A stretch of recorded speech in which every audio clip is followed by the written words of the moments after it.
नेपालमा टेन्डर पोर्टलहरू अरू पनि छन्। बोलपत्र नेपाल चलाउन एउटा कारण बताइदिनुहोस्। बोलपत्र नेपाल सबैलाई थाहा नहुन नि सक्छ, त्यसैले सरल भाषामा बुझाइदिउँ।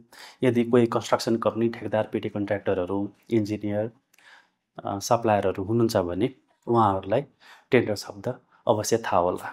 सो नेपालमा जति पनि टेन्डर कोटेसनहरू निस्किन्छ त्यो चाहिँ बोलपत्र मार्फत चाहिँ सजिलै हेर्न चाहिँ सकिन्छ। अब तपाईँले सोध्नु भएको भने बोलपत्र नेपाल चलाउने एउटा कारण, म तपाईँलाई 3वटा कारण दिन्छु। पहिलो कारण, बोलपत्र नेपाल चलाउनेहरूले अरूभन्दा बढी टेन्डर नोटिसहरू उहाँहरूले पाउनुहुन्छ, किनकि आइएनजिओ, एनजिओहरूले, प्राइभेट निजी संस्थाहरूले चाहिँ बोलपत्रमै उहाँहरूले डाइरेक्ट सूचनाहरू प्रकाशित गर्नुहुन्छ।